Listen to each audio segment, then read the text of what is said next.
Okay, so let's try to do this recording because I got some requests for student traveling. So I guess it might be better to record it just for everyone's record. But still, we're not trying to make this class a hybrid class. So you're still very welcome to come to, I will say encouraged to come to the class in person.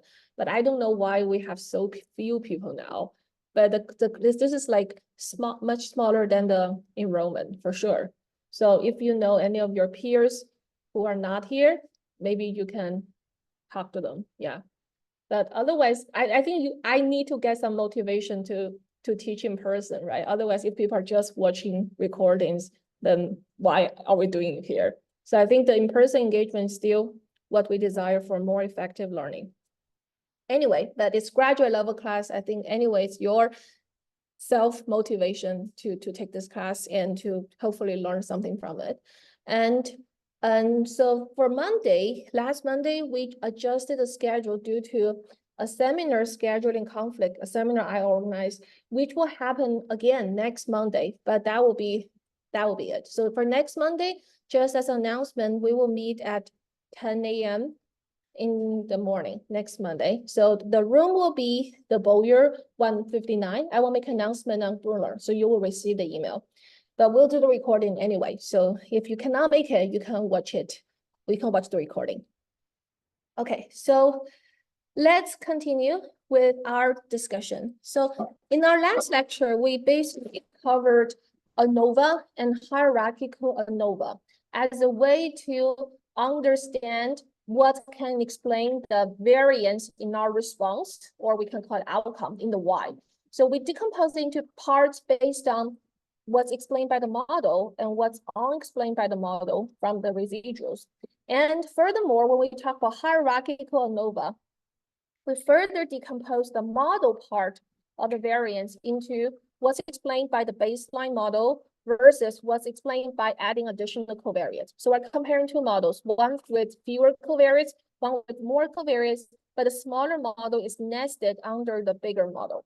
And we are interested in the conditional contribution of the additional covariates when you do the hierarchical ANOVA. So basically, just as a very quick review. So when we say hierarchical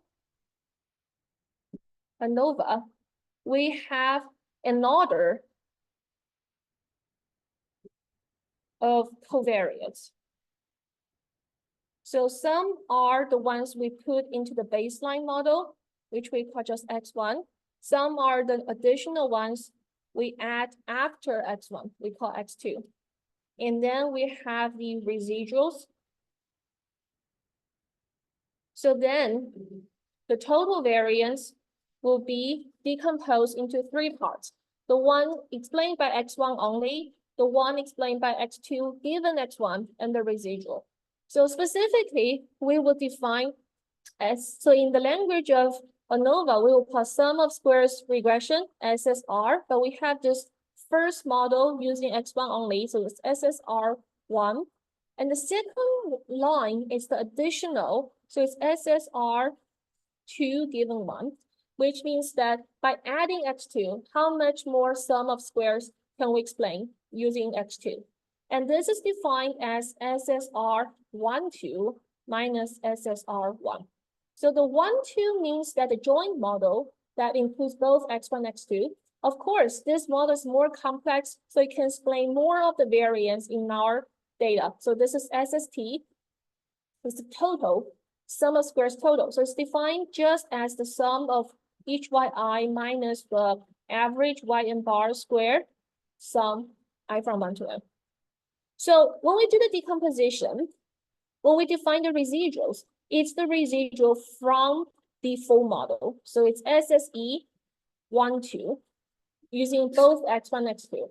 And another way to call this is called the residual sum of squares, RSS. So we have this language used before. So they actually mean the same thing. We basically take the residuals from the full model with X1 and X2, use the residuals to define the sum of squares. So it's basically this, I from 1 to n, EI squared. from the residuals, and the residual EI is computed from the full model. So we know the full model's SSR is bigger or equal than the model of the smaller, it's SSR of the smaller model. So we call this difference SSR, 2 given 1. Just as another review, the key column here is the degrees of freedom. We need that to scale our SSR because the degrees of freedom will make the SSR bigger or smaller, right? Since it's how free the model is can vary. So specifically for the total, BF is a very important concept. For total, the BF is just n-1. Because here we only have 1 degree of freedom loss due to the average, which ties the n data points together. And here for the residual, it's from the full model. So if we think, okay, x1 is p1 dimensional, x2 is p2 dimensional, and I should be careful here because we have an intercept. So let's say that p1 plus p2 equals p minus 1. So we have a total of p covariates. Then including the intercept, the full model has p parameters if we don't consider the variance term, just the linear part. So then here the residual degrees of freedom is n minus p because we have p things in the model to tie the n observations together. And for the x1 here, it's actually p1 minus 1. So compared to the intercept only model, we add p1 covariates. Let me see. That's the tricky thing here. P1, we add that. Okay, so probably it should be P1. Yeah, we add P1 covariates in addition to the intercept. Then here we have P2. So given x1, we add P2 covariates.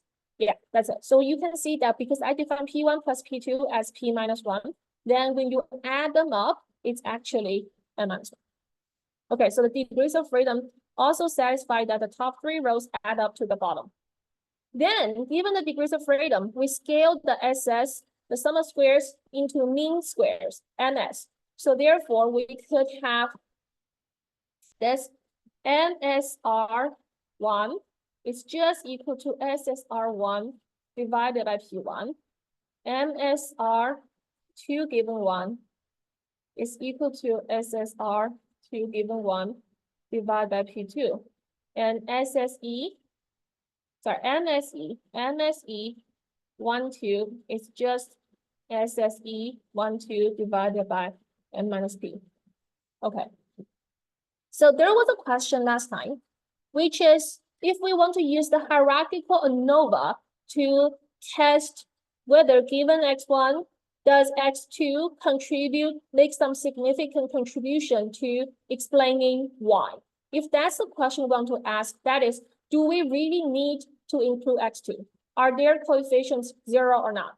To answer this question, we are basically comparing MSR2 given 1 to MSE 1, 2.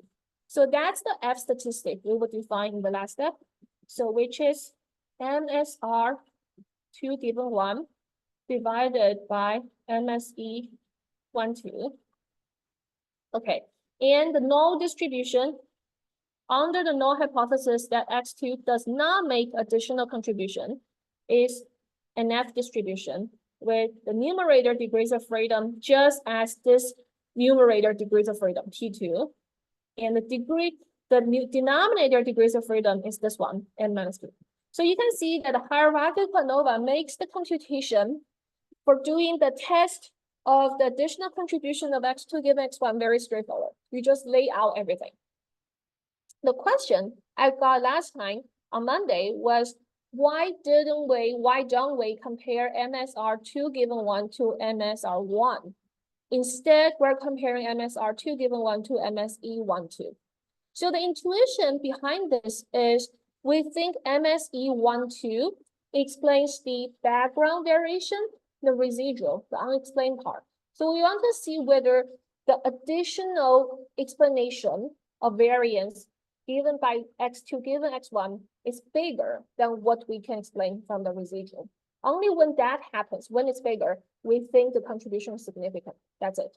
But we don't want to say that the contribution of MSR, the contribution to given one, x2 given x1 is bigger than the contribution of x1 only. Because it could be that this term still is much bigger.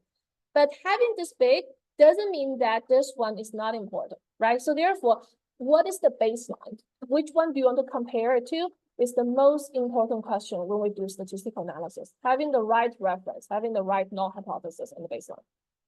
Okay, I hope this clarifies the hierarchical ANOVA, which is the summary of what we did last time. All right, now let's move on to another setting, because on our previous setting was based on this simple scenario, or the most common scenario in which our covariates are numerical. So remember that when we see the design matrix with, say, P minus 1 covariates. All right, so when we say this, essentially, we are having the matrix in this way. First column with just ones for the intercept. Then each additional column is for one covariate. It's x11 to x1n, right? We have n rows. It's corresponding to n observations.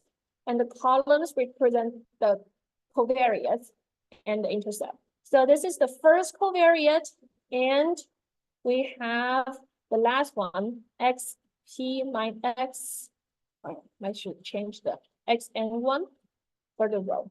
x1 p minus 1. The first observation of the p minus 1 covariate to xn p minus 1, the last row. Okay, so this is the covariates.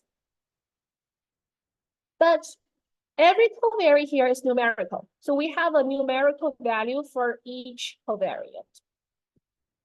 They are all numerical. But we could have the covariates, one or two covariates, or some of the covariates as categorical. So that's the setting we will talk about today. How do we deal with categorical covariates? And let's start with one covariate, right? So with one covariate, if numerical, which we have covered before, numerical, that's what we call simple linear model.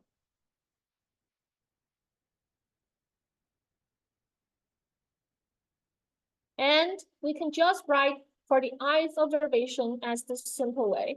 Yi equals to intercept beta 0 plus slope beta 1 times xi. Since we have just one covariate, we don't need a covariate index, plus epsilon.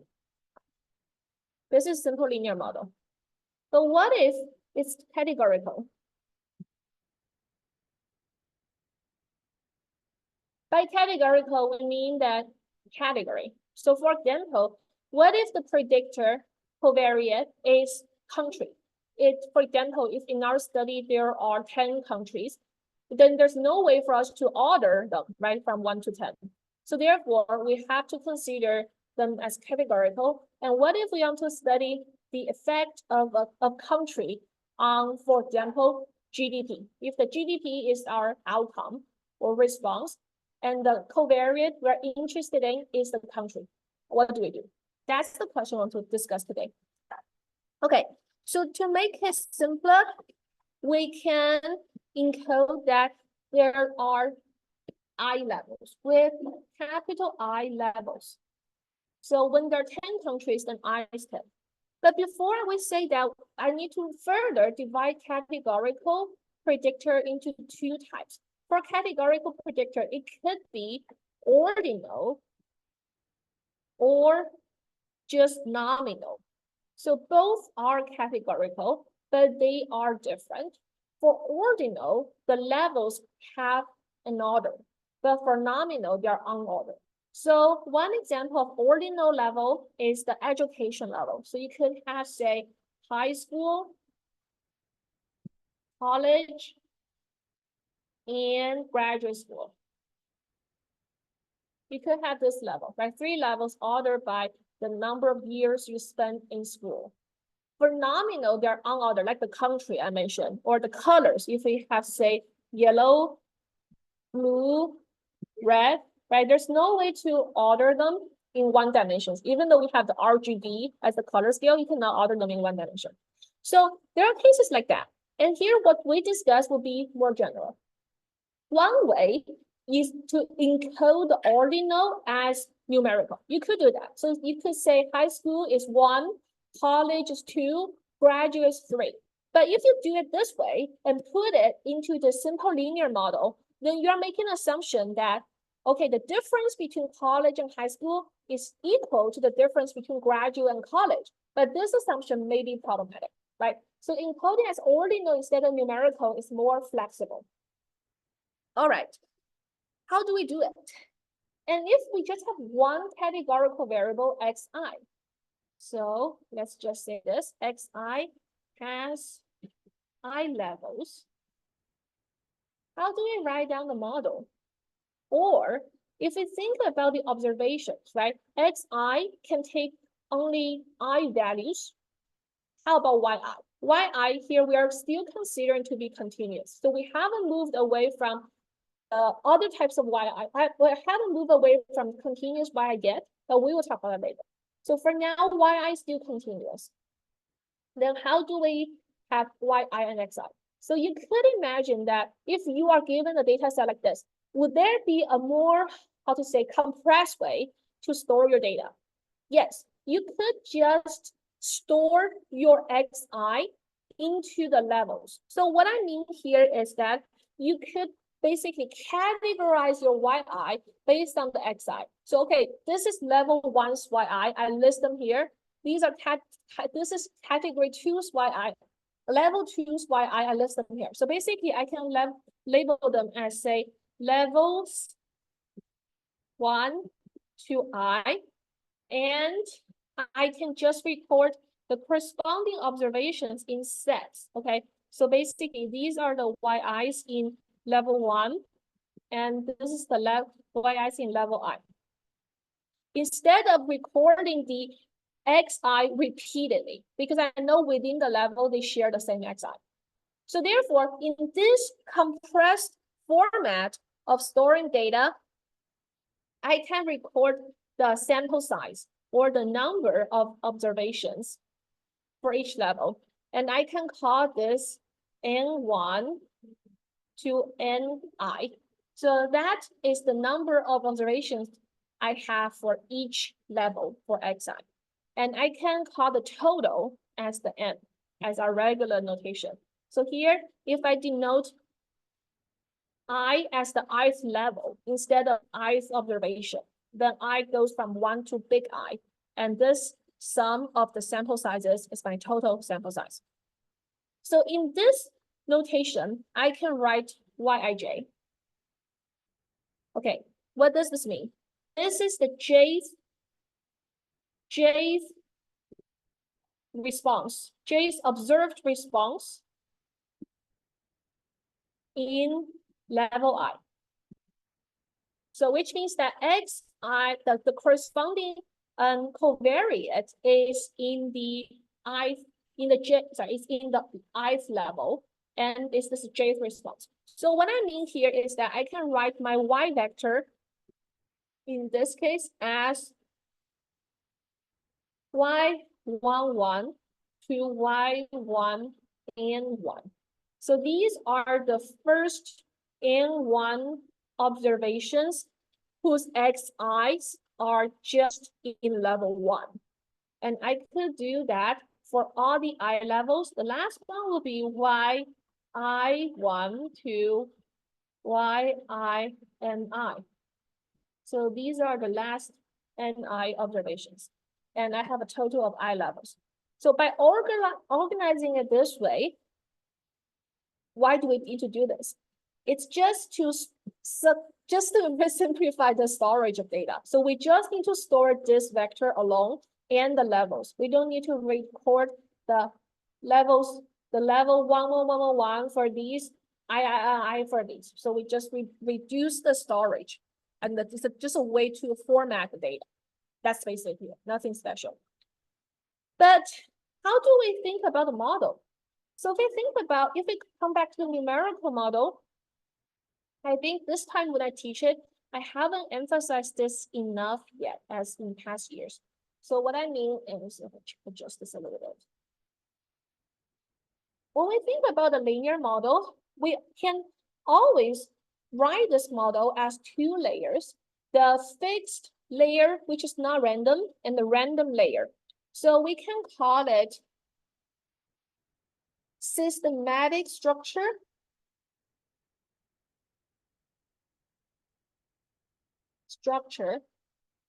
which is about the mean part, not the variance part, the mean part of the model, and random structure.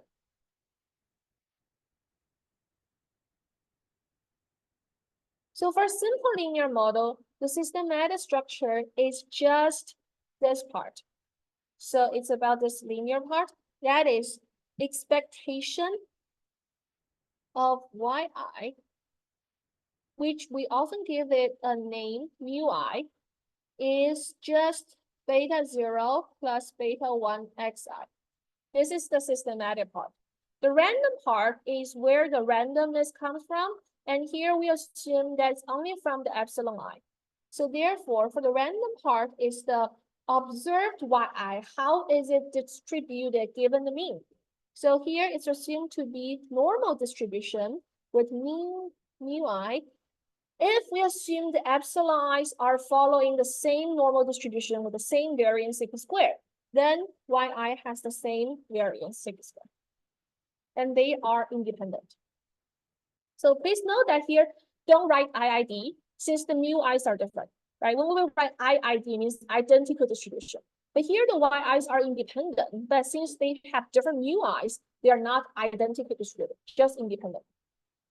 Okay, so basically, if this structure or this two-layer things, this two-layer thing will be used consistently throughout our class. So when you try to write down a model, think about the randomness. Which part is the mean function? Which part is the randomness?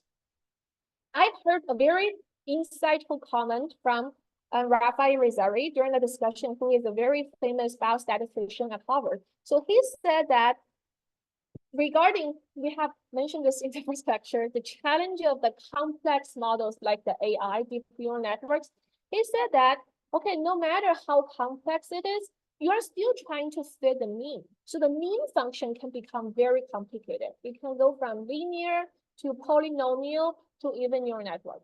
However, we should still consider the random structure as statisticians. So which means that if we believe the data have noise, then the random part, the modeling part, is what statistics is needed. Yeah, in particular, I think it's especially important when our data is not so complete in both the features, how many features do we get, and how large the sample size is. So when your data is not so abundant, or you cannot assume that noise is negligible compared to the signal, or whether the data covers the whole population. So you cannot assume those. Then I think considering the randomness is just must. For example, I think the linear model, what we cover in this class, is so popular in social sciences. It's just for this reason. Because in social science, we could never say we measured everything, right? Our measured covariance is just a subset of all the factors that could contribute to the Y.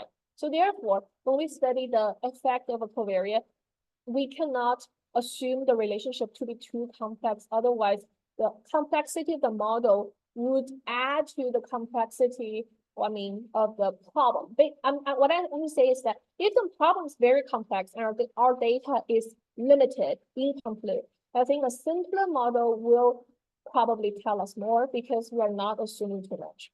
Anyway, so the mean and the variance, mean and error term, this decomposition is the central thing. So coming back to categorical covariance, what is the mean? So of course here, when the I levels are nominal, unordered, we cannot simply say, okay, what's the relationship between the two levels, or whether it increase, whether the y of expectation of y increases from yellow to blue to red. We don't know anything. So therefore, the only reasonable way to assume is that there is a mean for each level of xi. Given the mean, there is randomness. So therefore, the systematic structure would be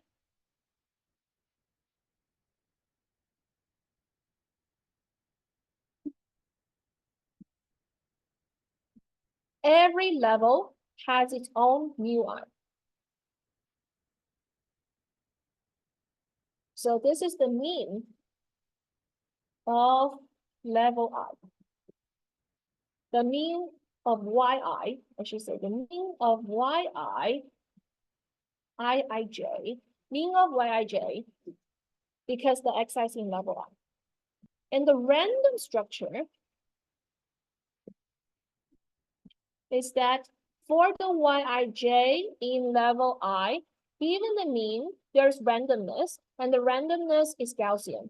So same argument, yij independently, or here I can actually say iib, because the j's are within the I, so therefore they share the same mu I and same covariance, same variance.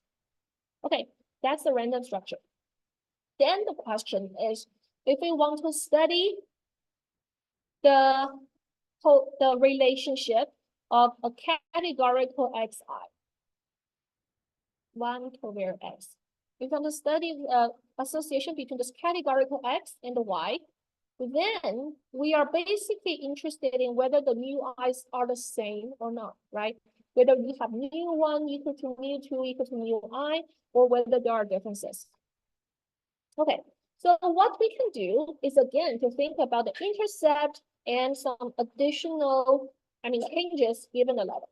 So what we can say is, we can write the systematic structure as just a common mu plus some alpha I. So this common mu serves the purpose as an intercept. It's just the common mean for all levels. Then given the common mean, each level I has some deviation from the common mean. So we call that alpha I. All right, and question for you. Is this model identifiable? I hope everyone can think about this question when you do statistical model. Identifiability is a very important question to think about. What do we mean? Mathematically, identifiability means that if you want to write down the likelihood of your parameters, given the model, given the random structure, then there is only one set of parameters that give you the same likelihood value. So basically, you don't have two sets of parameters that give you the same likelihood value. We don't have two sets of parameter values, so you fix the parameters in this way. We don't have more than one set of parameter values that give you the same likelihood value.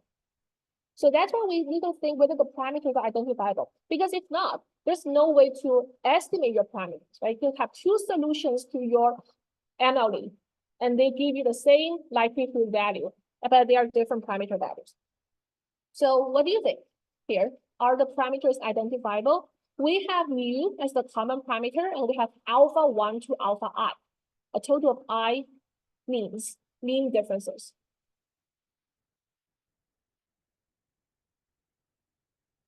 Any idea? Yeah.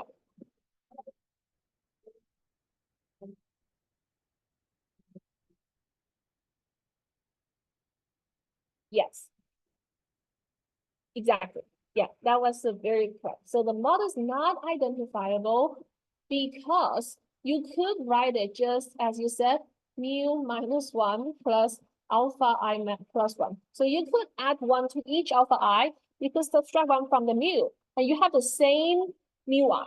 So same mu i's, but different baseline and different differences. So then what do we do? So the solution is to fix one level as the baseline level. So in other words, the solution to fix this identifiability is to fix here is to set alpha 1 equals 0. So therefore, for level 1, its mean is just mu. And you consider other levels differences to this level 1 as the alpha I. So alpha I becomes the difference between level I to level 1. All right. So with this, then you reduce one parameter. So your remaining parameters would just be mu baseline alpha 2 to alpha I. So a total of I parameters for the mean instead of I plus 1. Okay, that's the setup. We have one mean for each level, but we set the mean of level 1 as the intercept. And for other levels, we care about their mean from the baseline from level 1. How do we solve this problem? Or how do we fit this model? How do we estimate those parameters? That's the thing. So the good answer is that we could use what we have from linear model, but not simple linear model, but multivariate linear model to help us solve this problem. So we have the technique already. We just need to be able to code this level I level categorical covariate into a design matrix. So we want to code it to be numerical. How do we do it? This is called one-hot encoding in machine learning. People talk about this a lot, especially when you do some text analysis, you want to just code the appearance of one word as 0 or 1. That's the same idea here. So basically, what we want to do is to code each xi. We know that for xij, so just to pair it up with yij. Yij is the jth response in level I. Then xij correspondingly must be equal to I. This is how we define it. It's in level I. But we could code it as binary vector with I minus 1 dimensions. So what we mean is that if it's in, so basically this coding will be I minus 1 dimensions. It corresponds to levels from 2 to I. Okay, so it's binary. So if I happens to be in one of the levels from 2 to I, we just put a 1 there, and the rest are 0. And you may wonder, what if it's level 1? If it's level 1, we just have 0 throughout, right? It's 0 for all the levels. So you will just get, you can use this binary coding with I minus 1 dimensions. So it's 0, 1 with I minus 1 dimensions. You can use it to code any level from 1 to I. Okay, so if you code it this way, then we can have a design matrix. The design matrix is just, I'll just call it X. So I will just match what we have for the Y here. The first N1 rows are for level 1, last Ni rows are for level I. So to pair it up, here we would also have the first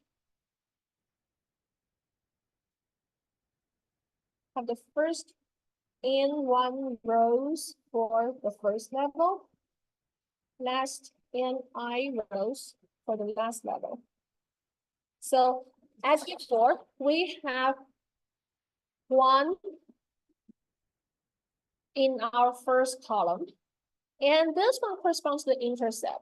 And right now, the intercept is just our mean. Okay, that's the coefficient corresponding to the intercept. And then we have each column corresponds to one parameter we want to estimate. So we'll get alpha 2 to alpha I for the I minus 1 levels. And then for the one-hot encoding, for the first N1 rows, since their X it's just equal to 1. So then we will have 0 for all these levels. Okay, For the last ni rows, since the x would just be equal to I, big I, we will have 1 in the last row, but 0 in other rows. Okay. And for this one, N2, level 2, we will have 1 in second row and 0 in other rows. So you will be able to fill out this design matrix. And with this design matrix, you can easily see that the model becomes just, I can scroll this way. So you can see that the model here becomes just, if I take the expectation of the y, come back here. If I call this expectation of the y vector as mu, I introduce the notation, which is n by 1. If I look at this mu vector, then essentially you will see that based on this structure, systematic structure, the mu would be equal to, how to say it? The first n1 rows are from level 1, so it's just mu. Sorry, it's just, okay, the notation here, it's just this mu. It's just this mu, the scalar mu. Or maybe just don't consider expectation of y for this vector. First n1 elements are mu. And then alpha 2 for the next n2 elements. Finally, alpha I for the last I elements. So that's the mu, that's the expectation vector for y. So what I'm going to say here is that you can see the equivalence. So this expectation of y, yes. Mu plus alpha 2, yes. Thanks for pointing that out. Let me see. Yes, mu plus alpha 2. That's perfect. Yeah, that's correct. So you can see that this expectation of y vector is exactly equal to the design matrix I just wrote, which is n times 1 plus I. First column intercept, n times I. Yeah. First column intercept on I minus 1 levels.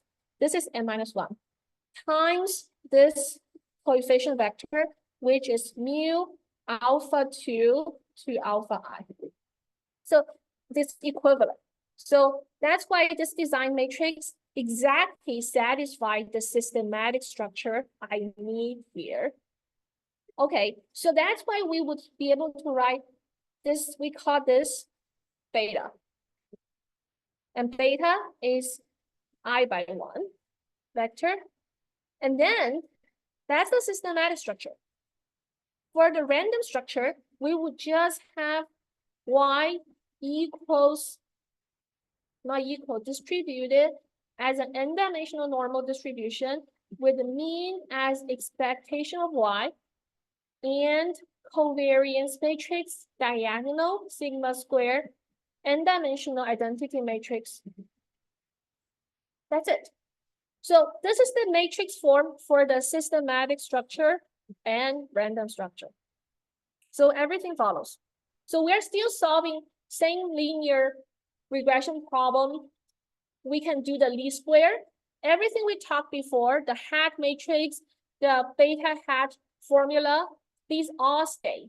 The only thing we change is that we code this one-dimensional categorical variable with I levels into this design matrix. So this categorical variable becomes banded as I minus 1 columns here, and the first column is just intercept. Okay, so I think what's your take-home message from this? I would say you should realize that it's complex, more complex to model a categorical variable or a categorical predictor covariate than a numerical one. So you actually have more degrees of freedom because you have I levels and you don't want to assume anything about how the I levels are different. So you are leaving the gap between the ith level and the first level. You leave that as a free parameter to estimate. Okay. So speaking of that, we can consider now the simple linear regression in 2 ways. So let's come back to the simple linear model where X is numerical. I have one question for you, which is, if we have this scatter plot, so these are our data points. We want to fit a linear model to it. If it's a simple linear model, we just fit a line, right? And here, the parameters are just intercept and slope. So beta 0, beta 1 are the parameters for the simple linear model. But now we have another option. How about we discretize our X into levels and using the discretized X instead of the original X? That means, what if I just split my X into 3 bins? So I can call this level 1, level 2, level 3. If I do it this way, then how would my model change? Think about what we just discussed, the 3 levels. So if we do it this way, then the model fitting would become, we fit 1 mean value per level. So then I will make a guess. I will fit a mean here for level 1, a mean here for level 2, a mean here for level 3. That's what we'll do. Then my question for you, and this one will give me mu alpha 2, alpha 3 as my parameters, right? Then which model is more complex?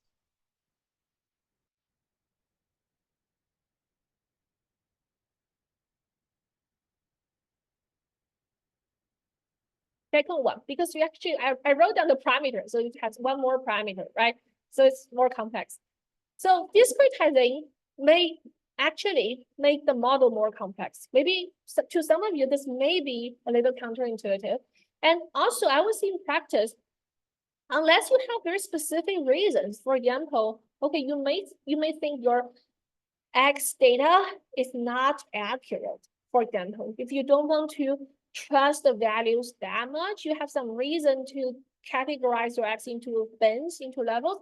Unless for that special case, typically we don't recommend that you do the discretization, because otherwise you would first increase your model complexity. Second, have this arbitrary choice of setting the thresholds to define the levels, right? How do we justify that? So that's fine.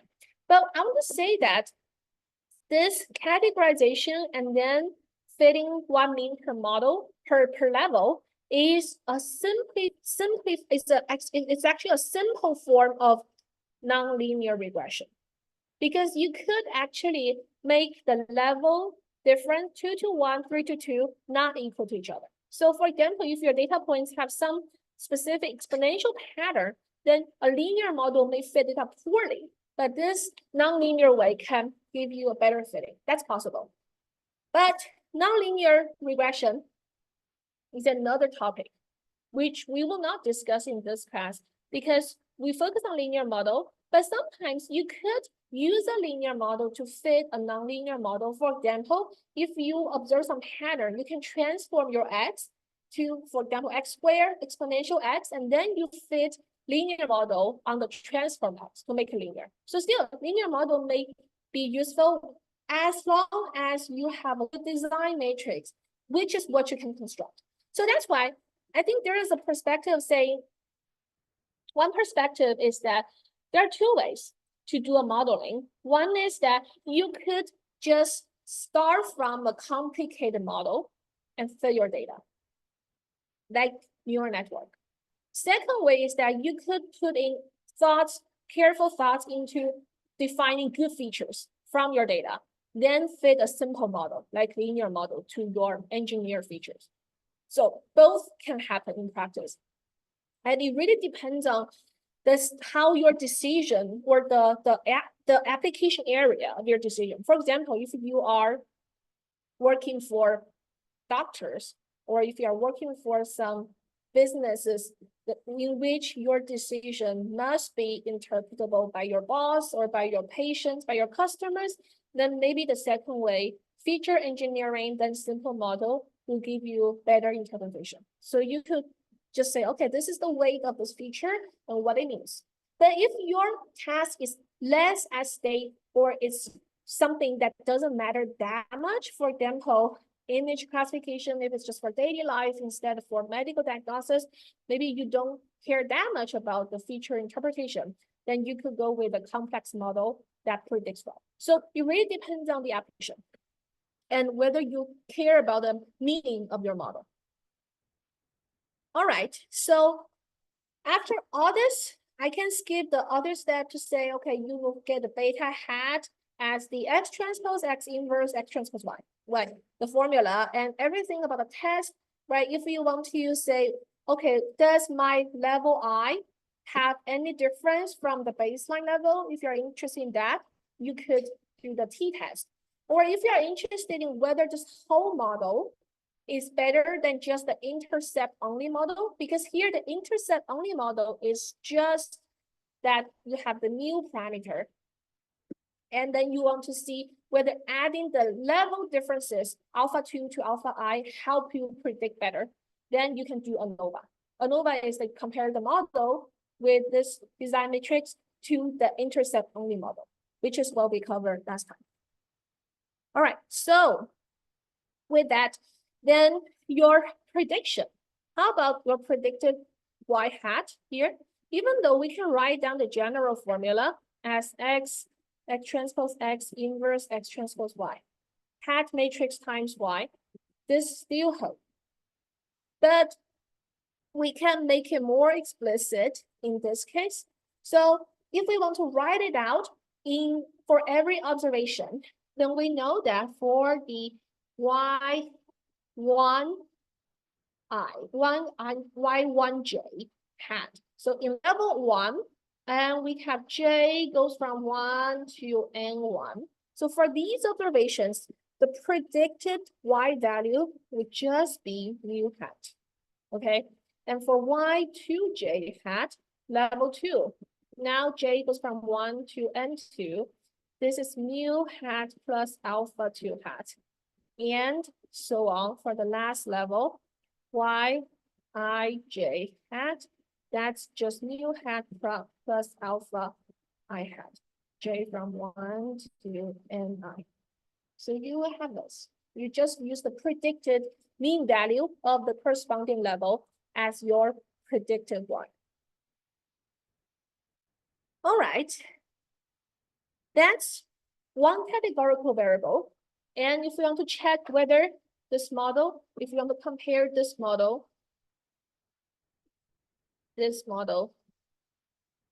to the intercept only model,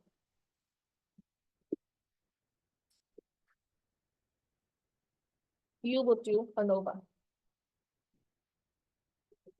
which we introduced last time. And this ANOVA is the narrow sense of ANOVA, because last time when we talked about ANOVA, it's the broad sense. We can compare a linear model to an intercept only model. But this narrow sense of ANOVA is that you have one categorical variable, you do ANOVA. But I think I like the broad sense because you're not, it's that I would say this one categorical covariate case is just a special case of linear model. Okay. But in the narrow sense, we can hear the term called two-way ANOVA. So when we say two-way ANOVA, it actually means that we have two categorical predictors or covariates. Okay, so in R, such categorical variable is coded in the factor format. In R, you have this factor format, check it out. So it's a special coding in R. And using a factor format, we can basically, R will do these computations. So like if you specify a covariate as categorical, what happens in R is that R will do this. Instead of treating the levels 1 to I as numerical, if you don't specify category, if you don't specify factor, you just say 1 to I, then what R will do in default is to do the simple linear model, treating the 1 to I as values instead of levels. You have to specify as a factor to make it categorical. That's just one small thing to mention. But for the two-way ANOVA, we can think about the two factors with levels big I and big J correspondingly. So we would have factors, factor 1 with I levels, and factor 2 with J levels. That's the setting. Okay. And then if we want to put our Y's into levels, then we have a 2 by 2, I'm not 2 by 2, I by J level combination. So I would say that here we can say we have Nij instead of Ni, Nij observations with in level I of factor 1 and level J of factor 2. So it's a combination of two factors, and we can categorize our observations by the levels, two-dimensional levels. Then our sample size in this case would be sum of I from 1 to big I, J from 1 to big J, and Ij. That's our sample size. Okay. And in this case, if we write down the systematic structure, here the systematic structure is always about the expectation of our response. So we would have the response as Yij, K. Okay, why do we need this K? We need this additional index to mean that this is the kth observation in this Ij level, the two-dimensional level, kth observation. And we have Nij observations in this Ij level. So in the systematic structure, we could assume it in two ways. One way is to assume it to be just additive. That is, we have a common intercept, and we have the additional contribution by level I of factor 1, we call it alpha. We have additional contribution of level J of factor 2, we call, wait, maybe I should use gamma, yeah, to be consistent with my previous notes, because we say beta for the general form, general coefficient. So gamma J is the contribution of level J of factor 2. Okay, and this is called additive model. Just as in our multiple regression, without interaction, it's additive because the two factors contribution are just added, right? We don't consider interactions between the two. But we could have the interaction model. If we want to consider interaction, then we can introduce some additional level here. So additional parameter, so we would have mu plus alpha I plus gamma J plus eta Ij. Then this is the interaction term. But just be cautious. Here, the eta Ij, we didn't specify to be equal to alpha I times gamma J. We didn't say it's like that because it may not be. So we put eta Ij as an additional parameter. So, but you can see that how many parameters we will get here. It's a lot. So let's first look at the additive model. Again, for identifiability, we need to set alpha 1 equals gamma 1 equals 0. So for level 1 of factor 1 and level 1 of factor 2, for the two factors level 1, we set their effects to be differences to be 0 from baseline. Then for each other level, we consider the differences. Okay, and for here, you need some additional constraint to make it identifiable. So you will need eta 1 dot. For all the eta where the first index is 1, they must all be equal to 0. And for all the eta where the second index is 1, J equals 1, they must all be 0. So you need to set all these zeros to make the model identifiable. Again, you just set level 1 of both factors as the baseline. That's it. Okay, let's think about this systematic structure just for the mean, right? Then for your random structure, regardless of whether you use the additive model or interaction model for the mean, the random structure is always about how Yijk, the response is distributed given the mean. So it's about this Yijk. Now, if we fix I and j, it's just the k that differs, and we will say IID from the same mean, which is expectation of Yijk. So given the I and j, you fix the mean. And then given the mean, you have the distribution with standard deviation sigma. That's the random structure. So same as before. And now we will still use the linear model, multiple linear model matrix form to give us a solution. How do we construct the design matrix? That's the challenge, or that's the question. And I believe that now if you understand how we construct design matrix for the one factor, one categorical covariate, you should be able to do it yourself. So in this case, the design matrix would have these columns. The first column will still be just 1 for the intercept. And the corresponding parameter is the common mu. We're just talking about the additive model, not the interaction yet. Then for the additive model, we will have columns corresponding to alpha 2 to alpha I and gamma 2 to gamma j. So how many columns do I have here? It's I plus j minus 1. I have so many columns here. And then for each observation, I would just do a binary coding depending on the level I and j the observation is in. So for example, if the observation has factor 1 as level 1, then I will have just 0 throughout, right? All zeros. If this second factor is also level 1, I will also have zeros. But if the second factor has a level other than 1, I will put 1 in the corresponding level. Similarly, if an observation here has factor 1 not in level 1 and factor 2 not in level 1, then I will have 2 ones corresponding to the 2 levels, I and j. So I'll just create a matrix in this way. Okay. And if you have interaction, then it's more complicated.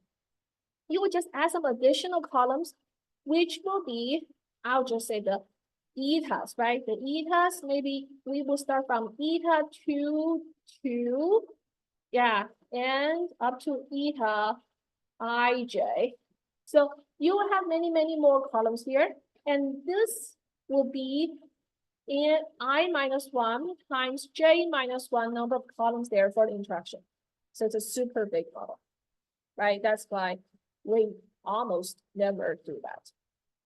If you want to have so many levels and you want to say, okay, I don't want to be too restricted for my modeling. I want to include many parameters and let the data tell me whether I need that many parameters or many of the parameters should go down to 0.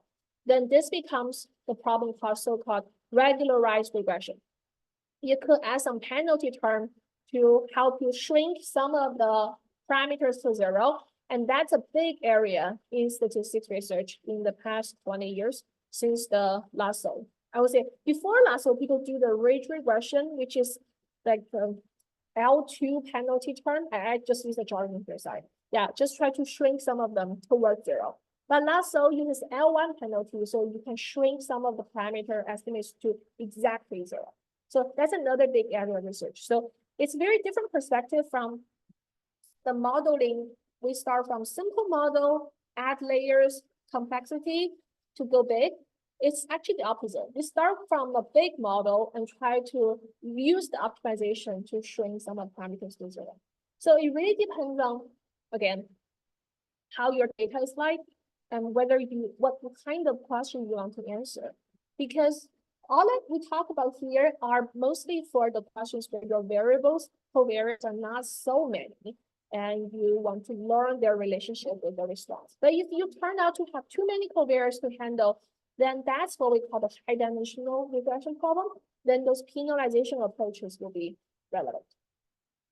Okay, so that's two factors.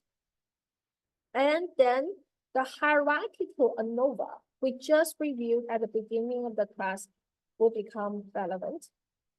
That is, we could just answer this question. Hierarchical ANOVA.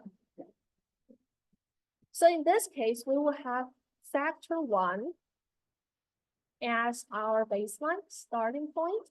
We have factor 2, even factor 1 as the additional contribution, additional covariate. We have the residuals,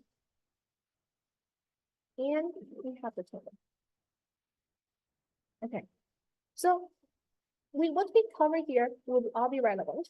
So we can still call this SSE1, SSE2 given 1, and SSR, right? SSR1, SSR2 given 1, SSE1, 2, the full model, and this is SSP. So now I want to ask you this question. What is the degrees of freedom in this case for each line? Okay, so maybe I can put on a simple thing here. SST and -1. For the residuals, for the full model, which is here, how many parameters do I have? Think about what we have, the n by p as the design matrix. What is the p? The p here is actually this, right? This is what we have as p.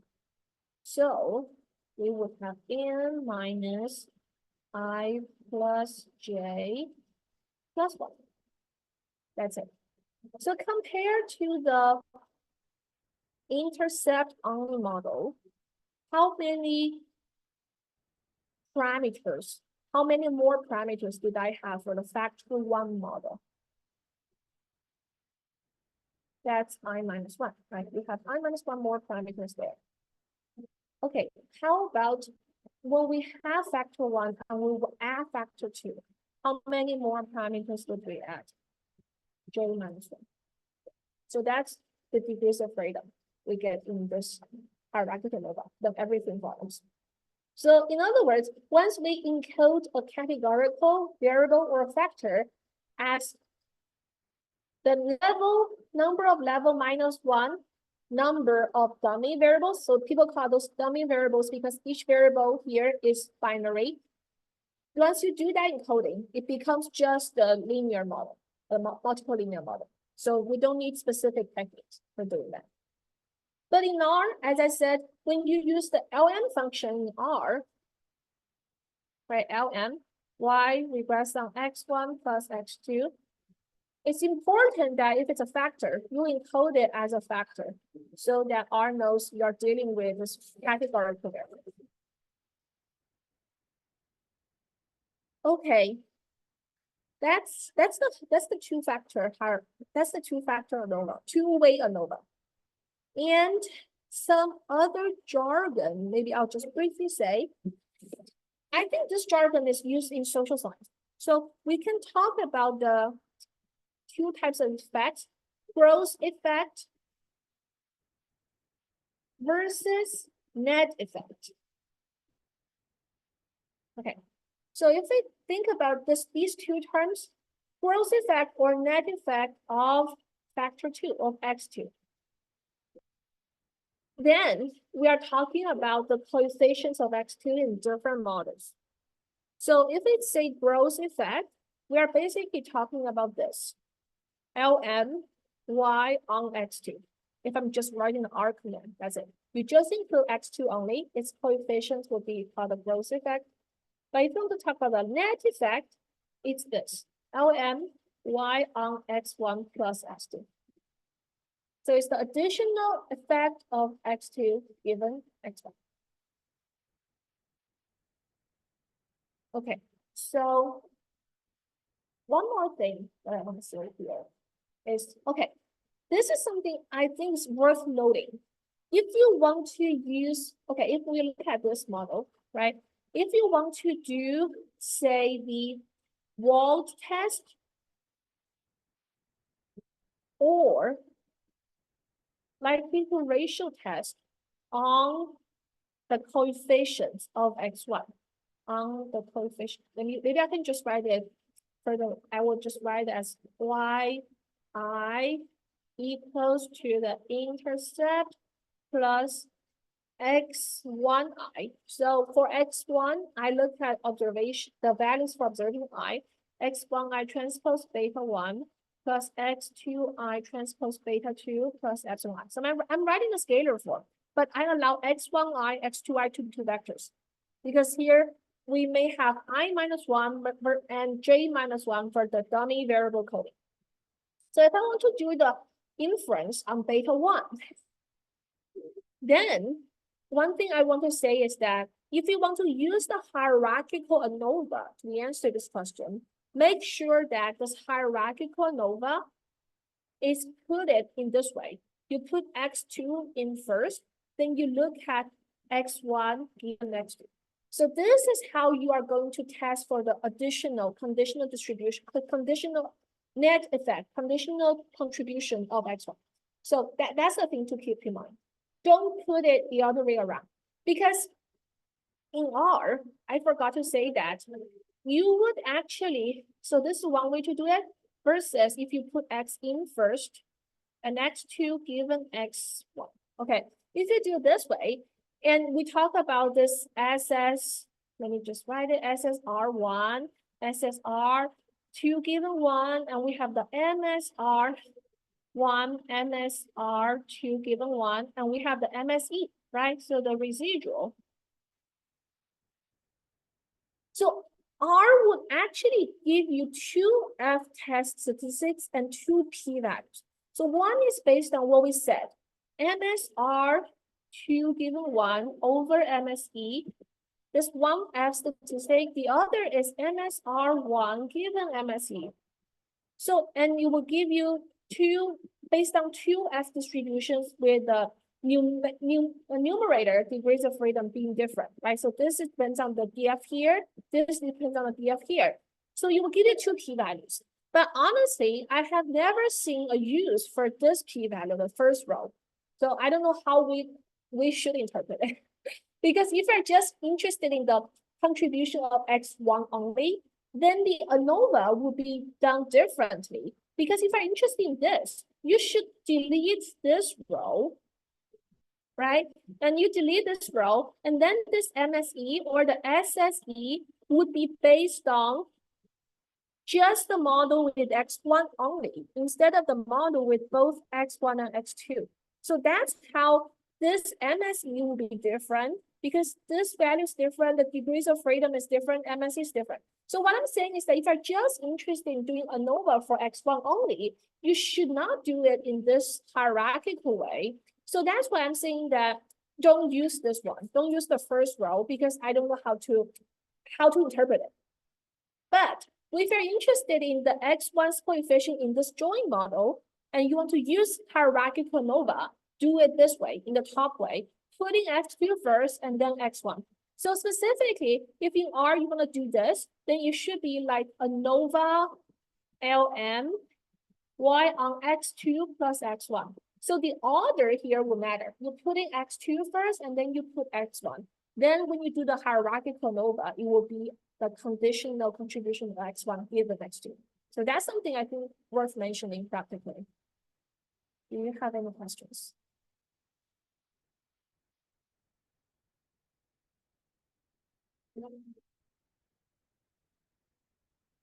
Yes.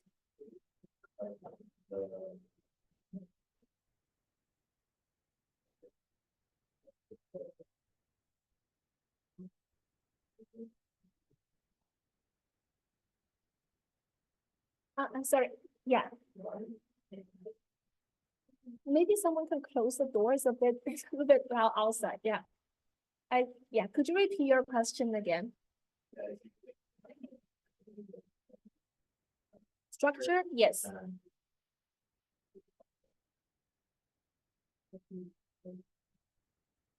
The question, whether that's a reasonable assumption, right?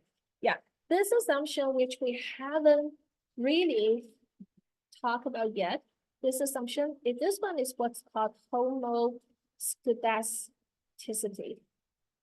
Basically, constant variance for the error terms. Yeah, and I would say you don't have to. So you basically, it's a simpler model by saying that I assume the same variance for all the levels.